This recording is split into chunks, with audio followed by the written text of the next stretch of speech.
tropisms, but do you know what they are? Here to meet us today are three scientists who will teach you just that. So first up is Dr. Shirulkar, here to explain us about hydrotropism. Welcome to Scooby Dooby Doo News. Now let's start with hydrotropism. By the way, I'm Dr. Shirulkar. Hydrotropism. What is it? Hydrotropism is the turning or growth of plant roots away or towards areas with moisture. Thus, water or moisture is the stimulus. There are two types of stimuli. A stimulus is an event or thing that evokes a reaction in an organism. An external stimulus is a stimulus that originates outside the organism, whereas an internal stimulus is a stimulus that arises within the organism. In hydrotropism's case, water is the external stimulus. There are two ways a plant can grow: towards the stimulus, which is a positive tropism, or away from the stimulus, which is a negative tropism. When a plant grows towards an area with moisture, it's called positive hydrotropism, and when a plant grows away from the area with moisture, it's called negative hydrotropism. Plants use hydrotropism to bend their roots towards areas of soil with moisture. One benefit of hydrotropism is that it helps plants obtain water efficiently during drought conditions or whenever the plant is lacking water.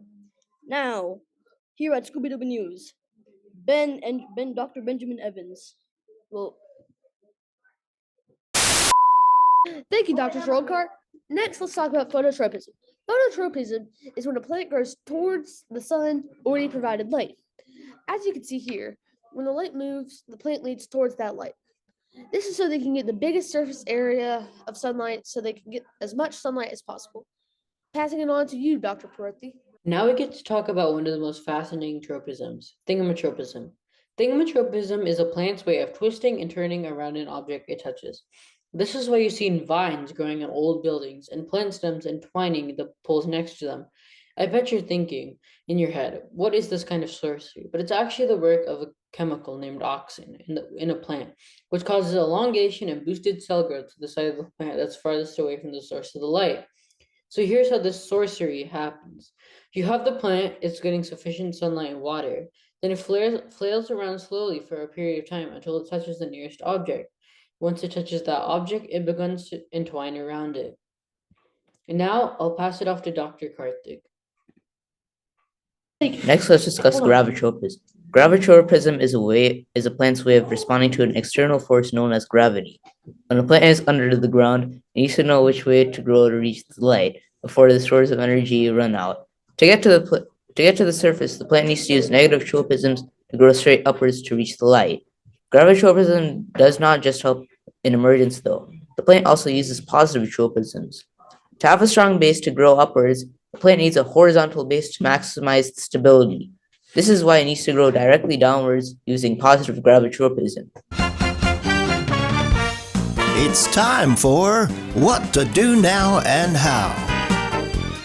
Welcome to the Ericsson Emergent Centrifugal Pressure Game Show. I'm your host Aryan, and here are our two contestants. I am Uncle Ritwik. And I'm Jaguar. These two will be competing for $1 million if they can answer two questions right in this game show. For our first question, how does the plant get out of the ground?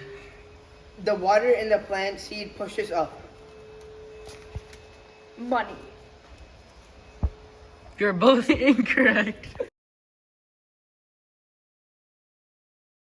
For our second question, what happens to a plant's trigger pressure when the water around the plant is low?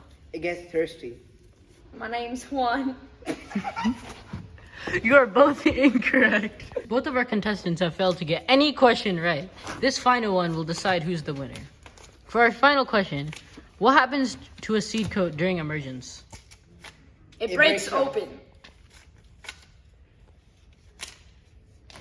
I'm right.